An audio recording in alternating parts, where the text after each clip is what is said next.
बिस्मिल्लाहिर्रहमानिर्रहीम। अस्सलाम वालेकुम। मैं अमजद अली दोहा कतर से, और आज मैं आपको एक्सप्लेन करने जा रहा हूँ। केमिस्ट्री का एक बड़ा इम्पोर्टेंट टॉपिक है पीरियोडिक टेबल, जो बच्चों के लिए एक मसला ही रहता है। पीरियोडिक टेबल क्या है? आप जानते हैं कि ये सारी दुनिया मैटर से मिलकर बनी हुई है, और मैटर का जो बेसिक यूनिट है वो एटम है। एटम्स मिलते हैं तो एलिमेंट्स बनते हैं, और एलिमेंट्स वो हैं जिनको मज़ीद सिंपल नहीं किया जा सकता। जैसे हाइड्रोजन, नाइट्रोजन, ये एलिमेंट्स हैं। ये सारे जो एलिमेंट्स हैं इनको तरतीब देकर एक टेबल बनाया गया है जिसे हम पीरियोडिक टेबल कहते हैं। आज हम बात करेंगे मॉडर्न पीरियोडिक टेबल की। इससे पहले मेंडलीव पीरियोडिक टेबल था जो अरेंज किया गया था increasing order of their atomic message. लेकिन ये जो मॉडर्न पीरियोडिक टेबल है ये अरेंज किया गया है in the increasing order of their atomic number. जब इनको एलिमेंट्स को अरेंज किया गया मॉडर्न पीरियोडिक टेबल में in the increasing order of their atomic number, तो उनकी प्रॉपर्टीज पीरियोडिकली रिपीट होती हैं। इसी को मॉडर्न पीरियोडिक लॉ कहते हैं।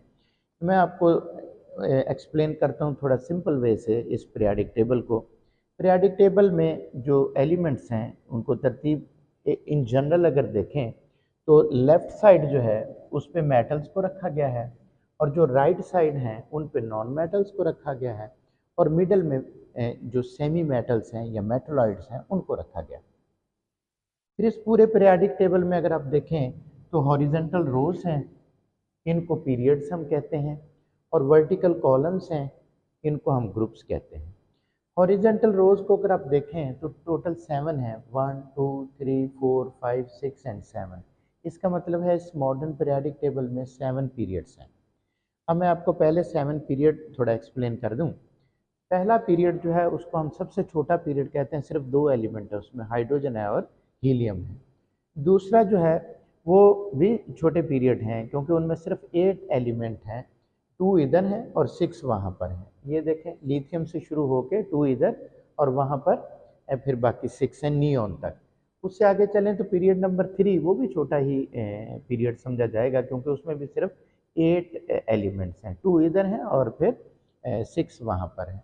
हाँ, ये पीरियड नंबर 4 जो है इसको हम कह सकते हैं कि ये बड़ा पीरियड है, यानी लॉन्ग पीरियड हम इसको कह सकते हैं क्योंकि इसमें टोटल 18 एलिमेंट्स हैं। उन 18 एलिमेंट्स में से ये 10 बीच में हैं, ये वाले जिनको हम ट्रांजिशन एलिमेंट्स कहते हैं।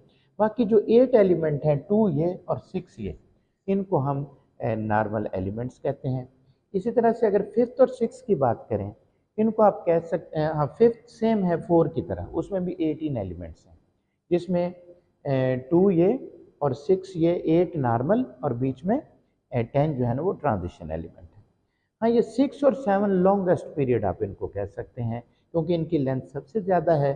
6 की अगर बात करें तो टोटल 32 एलिमेंट हैं, 32 एलिमेंट इसमें बनते हैं। उनमें से 32 एलिमेंट में से वही जो 8 हैं वो नॉर्मल हैं। वही कौन से? ये पहले दो सीजियम, बेरियम, और फिर आगे वाले जो है ना वो 6। बीच में 14 ये हैं जो यहाँ जिनकी जगह बनी हुई एल लेंथेनियम से, ठीक है।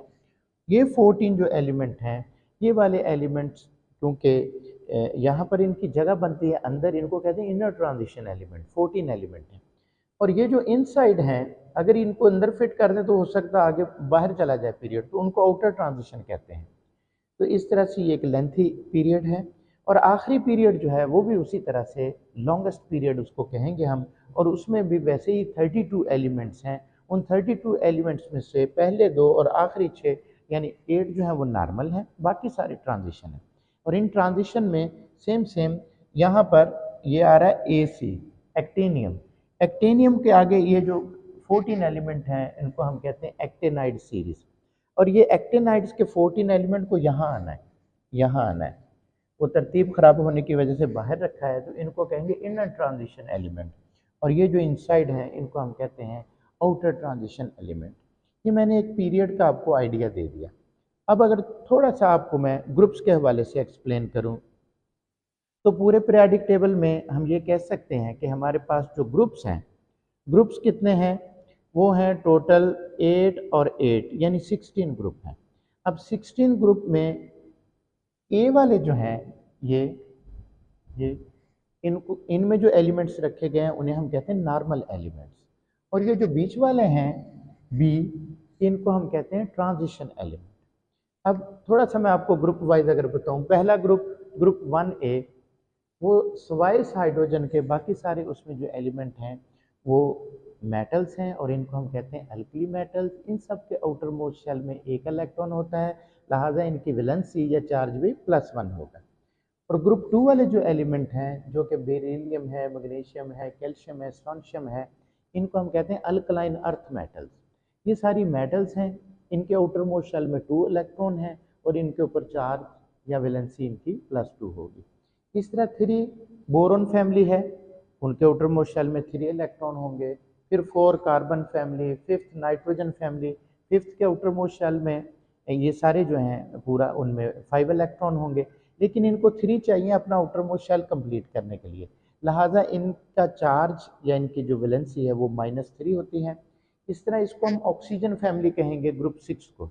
उनके आउटर मोस्ट शेल में 6 इलेक्ट्रॉन है, उनको 2 इलेक्ट्रॉन चाहिए अपना आउटर मोस्ट शेल कंप्लीट करने के लिए, लिहाजा उनका जो चार्ज या वैलेंसी होगी -2।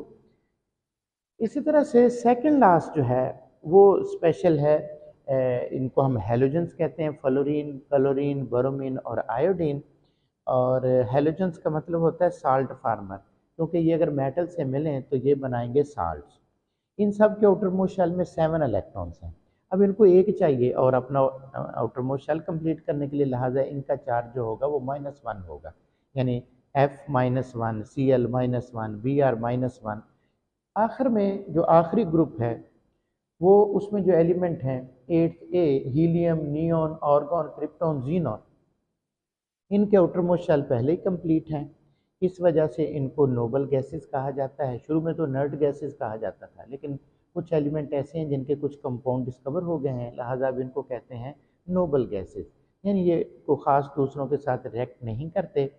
तो इस तरह से मैंने आपको एक जनरल व्यू दिया इस पीरियाडिक टेबल का। आखिर में सिर्फ एक और बात कि ये जो फर्स्ट 2 ग्रुप हैं उनका जो वैलेंस सब शेल है वो S होता है, लिहाजा इन 2 ग्रुप को हम S ब्लॉक में ले जाते हैं। ये जो 3rd से लेकर 8 तक एलिमेंट हैं, ग्रुप्स हैं, इनका जो आउटर मोस्ट सब शेल होता है वो P होता है, लिहाजा इनको हमने P ब्लॉक में रखा हुआ। और ये बीच वाले जो हैं जिनको हम ट्रांजिशन एलिमेंट कह रहे थे, इनका आउटर मोस्ट सब शेल D होता है, लिहाजा इनको हमने D ब्लॉक में डाला। और आखिरी ये जो 2 लाइनें लगी हुई हैं नीचे 14 एलिमेंट्स की, इनका आउटर मोस्ट सब शेल होता है F, तो इस वजह से इनको हमने रखा है F ब्लॉक में। तो इस तरह से मैंने आपको ब्लॉक स्टडी भी एक्सप्लेन की और पीरियाडिक टेबल में पीरियड और ग्रुप वो भी एक्सप्लेन की। मुझे उम्मीद है कि आपको समझ आ गई होगी। तो अपना बहुत ज़्यादा ख्याल रखें, अपने इर्द गिर्द के लोगों का उससे भी ज़्यादा ख्याल रखें। ओके, अल्लाह हाफिज़।